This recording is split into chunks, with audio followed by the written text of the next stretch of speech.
Bem-vindo ao Conselho Consultivo. Hoje vamos falar da reforma do Estado Social e tentar responder às perguntas que Carlos Moedas, secretário de Estado adjunto do Primeiro-Ministro, fez esta semana no lançamento da conferência sobre o tema que durou 2 dias em Lisboa. Para responder às perguntas temos connosco os comentadores do ETV, Mário Caldeira Dias e Paulo Pinto, também Mariana Abrantes de Sousa e Rogério Fernandes Ferreira. Aos 4 agradeço a vossa presença neste Conselho Consultivo e vou começar por si, Mário Caldeira Dias. As alternativas propostas pelo Fundo Monetário Internacional para o corte de 4 mil milhões de euros na despesa põem em causa o Estado Social, na sua opinião? Pois, esta questão do Estado Social, do chamado Estado do Bem-Estar que nós temos, pode não necessariamente estar em causa. E talvez para isso vale a pena recordar um pouco as origens do que é que significa o Estado Social. É um conceito nascido praticamente em cima do pós-guerra, não é? E tem origem em duas obras fundamentais, na obra de 2 autores fundamentais, que é o Beveridge, com uma obra relacionada com a Segurança Social e os serviços específicos dessa mesma Segurança Social, mas também uma em 42 e uma em 44, que era o pleno emprego numa sociedade livre. Mas também a obra do Marshall, neste caso não é o velho Alfred Marshall, mas é o Thomas Stanley Marshall, que define exatamente, num livro também muito conhecido, que é o Citizenship and Social Class, a definição daquilo que são os direitos sociais. E já nessa altura havia pelo menos 2 constatações que se podiam fazer. É que o Estado Social funciona numa situação de pleno emprego e de elevada produtividade. E a segunda é que este Estado Social normalmente assume direitos, os chamados direitos sociais, direitos de cidadania, mas também direitos de segunda ordem ou de segunda geração. Porquê? Porque são sempre condicionados aos recursos. Portanto, a ideia que existem direitos adquiridos num Estado Social, isso não é verdade, porque são sempre direitos condicionados à riqueza que existe para distribuir. É óbvio que um direito adquirido durante 40 anos é diferente de um direito a um subsídio de desemprego após 6 meses de trabalho. São coisas diferentes. Mas, de qualquer forma, a ideia dos direitos adquiridos não existe. O problema português, como de outros países do sul da Europa, foi exatamente como disse há pouco a Mariana, termos ilusões nórdicas e definir objetivos perfeitos com economias do sul da Europa relativamente fragilizadas e não com capacidade para chegar lá. Inclusivamente, também temos como característica uma utilização pouco eficiente dos recursos. É verdade, nós utilizamos muito mal os recursos que temos à disposição, mas o que resta sempre é que o Estado Social que temos é aquele que conseguiremos pagar, mas que pode existir sempre. Agora, o problema que está exatamente nessa perspectiva, e provavelmente os meus colegas também poderão falar nisso, é o conjunto... há mais uma coisa importante que é preciso dizer, é que, no fundo, esse tipo de Estado Social procurava sempre libertar-nos das 3 contingências mais importantes, que é a contingência do desemprego, a contingência da doença e a contingência da velhice. Hoje podemos juntar uma nova contingência, que é a contingência da exclusão social. Mas esse esforço pode ser maior ou menor. Agora, não se trata de um problema de acabar ou deixar de acabar, nem de reforma, não é nada disso. O que se trata de um problema muito simples é as escolhas, não é? Portanto, um Estado qualquer tem recursos limitados e que tem necessidades que são sempre maiores que os recursos, tem que fazer escolhas. E o problema que julgo que devemos discutir e que podemos discutir são os problemas das escolhas que têm que ser feitas, porque a parte do Estado Social que vai ser salva, e pode sempre ser salva uma parte substancial do Estado Social, depende dessas escolhas, não é? Nessa perspectiva. Que soluções para o Estado Social português? Eu permiti-me fazer um enquadramento, estando totalmente de acordo com aquilo que acabou de ser dito, e o enquadramento é que todas as verdades passam por 3 fases. A primeira, em que são totalmente ridicularizadas, a segunda, em que são violentamente contestadas, e a terceira, em que são aceitos como evidências. Esta questão do Estado Social que nós estamos a discutir aqui não é um tema desta semana. E a gente estava a falar de temas, é um tema dos últimos 20 anos, 30 anos, talvez. Mas ninguém se apercebeu. E eu acho isto surpreendente, mas fico contente por estarmos a chegar à terceira fase, em que é uma evidência. E a evidência vem no relatório do Orçamento de Estado, na página 90, que diz: receita fiscal, 41 milhões de euros. Despesas com pessoal, 17 milhões. Prestações sociais, 37 milhões. Juros, 7 milhões. Ou seja, a receita fiscal não dá para pagar as despesas com pessoal, as prestações sociais e os juros. Ou seja, não há um clipe, 1 metro de alcatrão, não há um tijolo, não há nada que seja comprado neste país que não tenha que ser financiado. E pior, quer dizer que aquilo que diz respeito às prestações sociais, os 11% que são pagos pelos trabalhadores, mais os 23%, estão a ser utilizados como imposto e, portanto, para subsidiar aquilo que são os gastos do Estado. Dito isto, aquilo que resta agora saber é o que é que nós pretendemos fazer. E a gente está aqui a discutir outra vez outras minudências, ou seja, pelo prazer de discutir. Enquanto não for alterada a Constituição para se saber se se pode ou não pôr funcionários públicos na rua, então tudo aquilo que a gente pode estar aqui a discutir não serve para rigorosamente nada. Porque esse é o primeiro passo. Saber depois se são 50, se são 30, se são 55, se são 26, esse é o problema subsequente. Mas para isso o Governo precisa do PS. Acha que o PS está disponível para essa alteração da Constituição? Bom, esse agora é o outro problema. Porque estamos aqui a falar de questões políticas. E as questões políticas têm, é como a lasanha, têm várias camadas, não é? A gente julga que temos muita importância por estarmos a discutir isto a nível nacional, e este nível nacional está para a Europa aquilo que Freire de Espada à Cinta estará para o nível nacional, e creio que aqui na mesa ninguém está preocupado com aquilo que o parque de Freire de Espada à Cinta pode estar a dizer, e, no entanto, é uma pessoa certamente respeitável e importante em Freire de Espada à Cinta. Ora, essa importância é que eu julgo que deveria ser aquilo com que os nossos governantes e políticos e opositores deveriam estar neste momento preocupados. Portanto, na sua opinião, esse problema só se resolve com o despedimento de funcionários públicos? Ou pelo menos essa é uma parte, é isso? Não. Essa seria uma parte lógica. O meu problema, no meu caso, se eu fosse relevante a minha opinião, que não é, eu estaria a discutir outra coisa importante. É que, do meu ponto de vista, aquilo que nós temos que neste momento, ou aquilo que o mundo deveria estar a debater, é um problema muito mais importante do que este. Porque nós temos um problema de dívida. E essa dívida que nós temos não é um problema de dívida a nível nacional. Não é Portugal que tem um problema de dívida. Não são só as famílias que têm um problema de dívida. É a Europa que tem um problema de dívida. É o mundo que tem um problema de dívida. E mais, aquilo que é uma verdade também, que oportunamente será uma evidência que toda a gente depois vai constatar como óbvia, é que neste momento não existe colateral, ou seja, não existem garantias em todo o mundo, não é em Portugal, em todo o mundo, para garantir justamente a dívida que já foi emitida. Ora, aquilo que é o problema do mundo é o problema do sistema financeiro mundial. E nós estamos a repetir aquilo que já aconteceu há 60 anos atrás, 50 anos atrás. Por exemplo, eu dou-lhe um exemplo político. Quando a gente fala de maio de 68, estamos a falar do problema político. Falamos dos estudantes, da revolução que começou em Estrasburgo, depois que se afastou para a Sorbonne, do Partido Comunista que não apoiava. É disso que estamos a falar.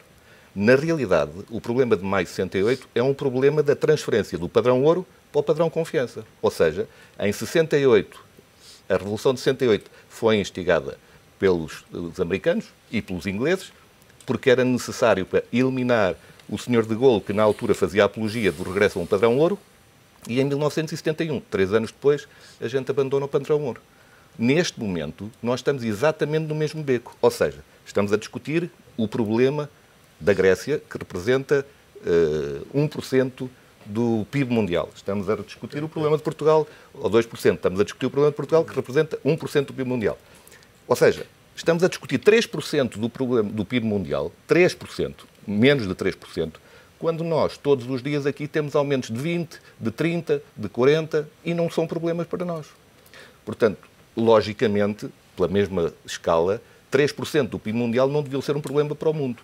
Mas é um problema para o mundo porque é importante a gente desviar as atenções daquilo que é efetivamente relevante. E aquilo que é efetivamente relevante é saber se aquilo que nós temos como moeda mundial e que serve de padrão mundial vai ser sustentável nos próximos 5 anos. Isso ainda não ouvi ninguém discutir. Mariana Abrantes de Sousa, mais uma das perguntas lançadas por Carlos Moedas. Que Estado queremos ter? Bom dia. Bem, eu acho que essa é a pergunta fulcral, mas passando um pouco pelo que disse os colegas anteriormente, nós temos um problema de insustentabilidade porque todos os anos gastamos mais de que arrecadamos. Da sustentabilidade do Estado social e não social, do Estado como um todo, da administração pública como um todo, e não só do setor público como um todo. Isso, a questão é, eu não sei se isso já é um dado adquirido. Eu acho que ainda há pessoas que não compreenderam perfeitamente isso. Os números que foram citados, eu acho que ainda há pessoas que ainda não encaixaram bem isso. E depois esta questão muito importante da dívida. Nós temos estado a gastar mais do que temos produzido com o setor público durante décadas, nós e todos os outros países. E então, alguém tem estado a financiar. E esse alguém que tem estado a financiar não quer assumir a perda. Porque quando alguém está sobreendividado é porque alguém lhe emprestou demais e então o credor deveria ter perdas. E então, como o credor está na mão de cima, não quer assumir a perda, vai apertando o devedor. Isso é um pouco o passado, o prólogo. Agora, a questão é que essa questão que pôs agora tem a ver com ver este problema de uma forma um bocadinho diferente, que é, e o próprio relatório do Fundo Monetário diz que o que importa não é necessariamente o tamanho do Estado, é a eficiência e eficácia do Estado. E essa foi outra das perguntas que Carlos Moedas lançou. Que Estado queremos ter do ponto de vista, ou como olhar para o Estado do ponto de vista da eficiência? Eu usava uma frase que também está muito na moda, que é o value for money. Que é, qual é o valor acrescentado do Estado, da administração pública à economia versus quanto é que nos custa e quanto é que nos custa em termos dos impostos de hoje e quanto é que nos custa em termos de dívida acumulada para serem pagos por os nossos filhos e netos. E aí, o que eu acho que é interessante do relatório do Fundo Monetário, do FAD, do Financial Affairs Department, que eu, por acaso, já trabalhei com eles como consultora internacional, eles vão muito ao cerne da questão, que é o que é que o Estado produz naquela área.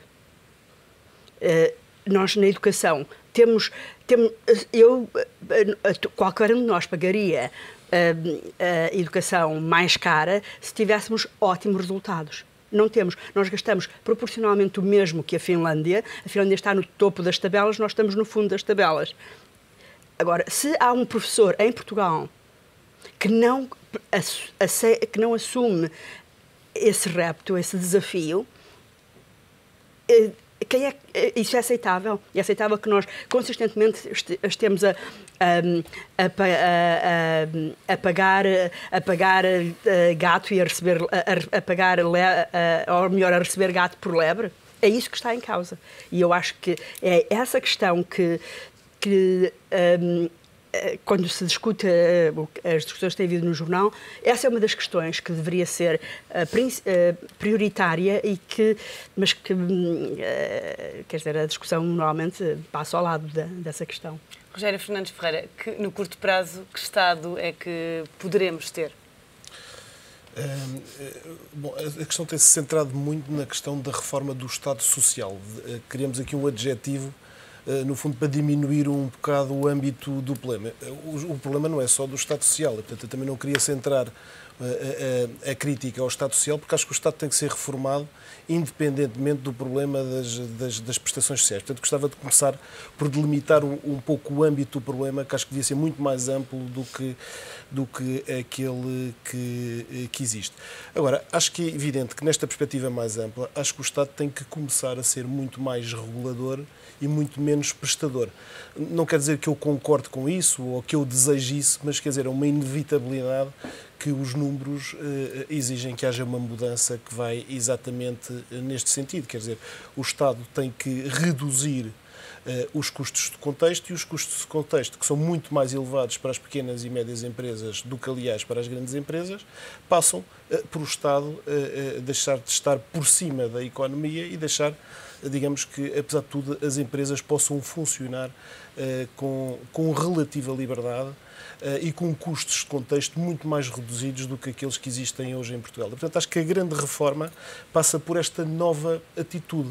esta nova atitude do Estado, mas também uma atitude diferente dos empresários, que tem de ser uma atitude muito mais responsável e muito mais ética, ou seja, perceberem que as empresas têm um papel social que vai muito para além do lucro imediato, seja ele de que natureza for. Portanto, acho que a reforma passa por várias coisas, é uma reforma do Estado em sentido amplo e não se pode cingir unicamente a um problema de diminuição de prestações sociais, que naturalmente terão que ser diminuídas por razões óbvias. Basta ver isto, quer dizer, fala-se muito em solidariedade geracional, mas esta solidariedade geracional está só a ser vista de um lado.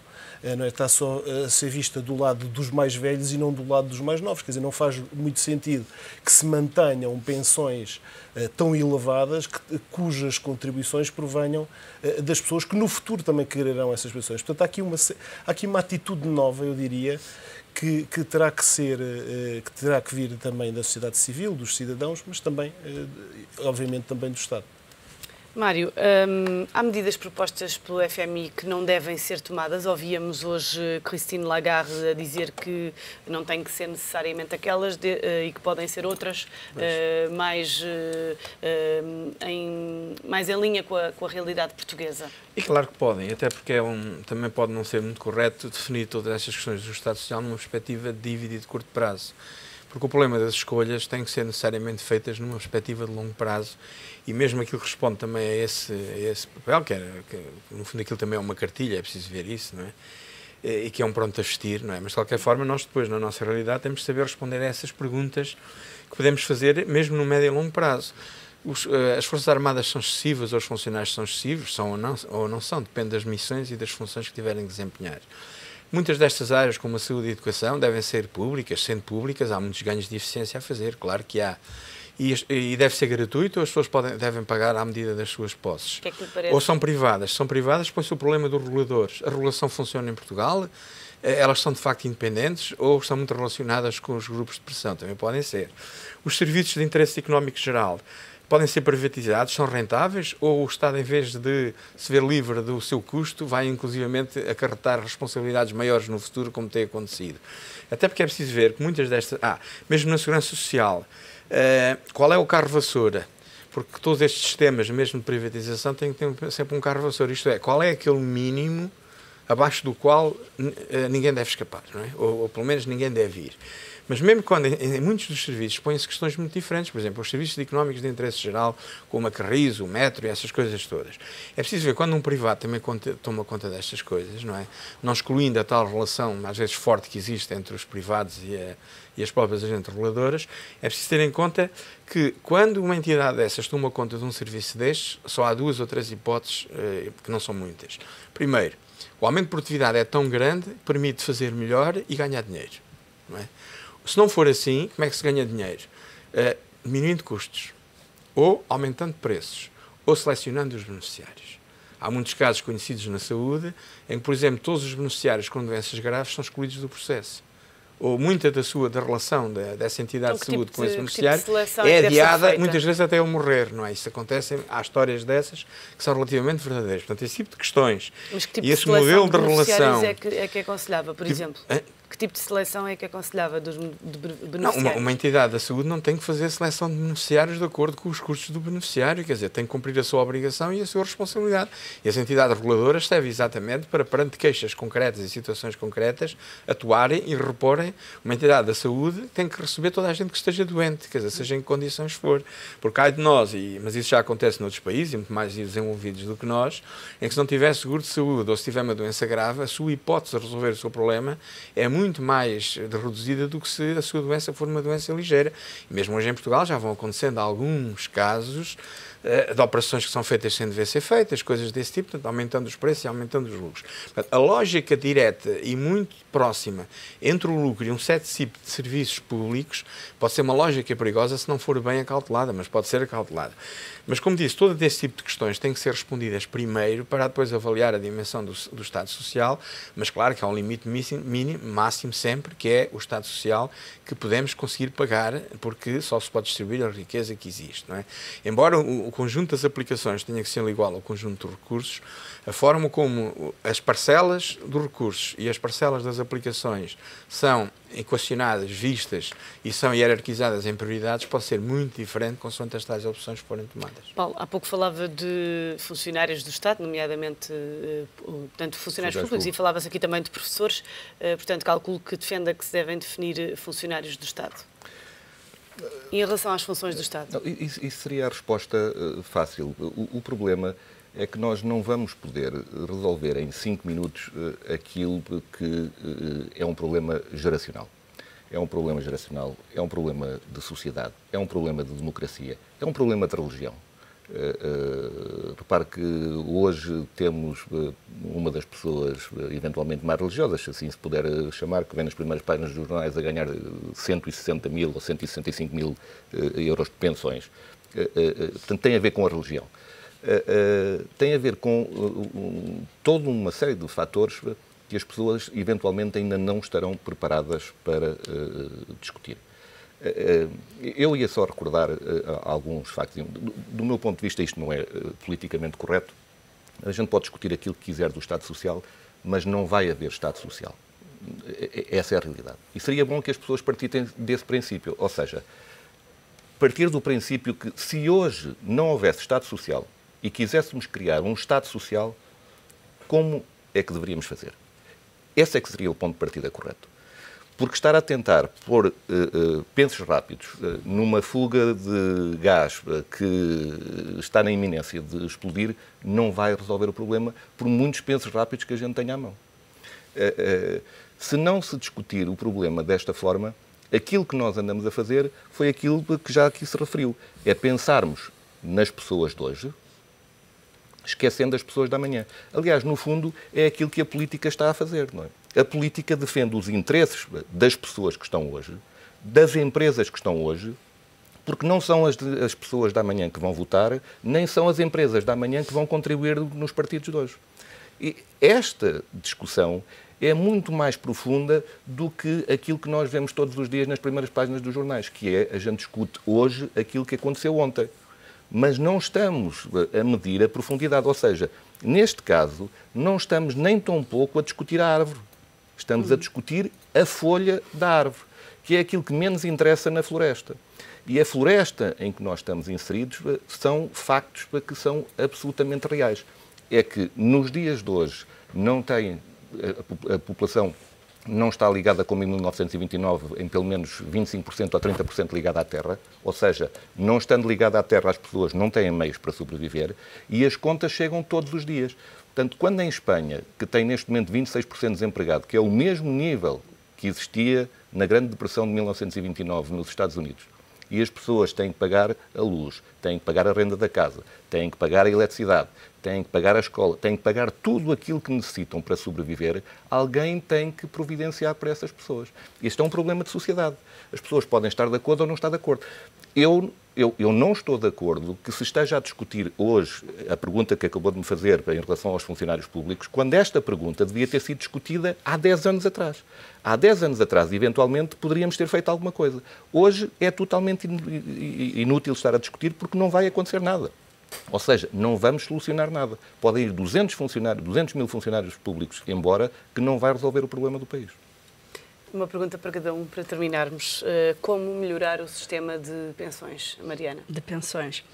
Bem, eu acho que no relatório do Fundo Monetário eles são muito explícitos e muito arrojados em uma proposta radical. Um corte de 20% nas pensões produziria uma poupança de 4 mil milhões de euros. É praticamente a estimativa mais precisa. O que nós sabemos... E passariam a ter que comer um iogurte daqueles naturais, nem todos os dias. Bem, eu acho que não é bem assim, porque uma das coisas que eu acho que o relatório vale por ter uma série de dados e por fazer o benchmarking e a comparação internacional. Porque a comparação internacional é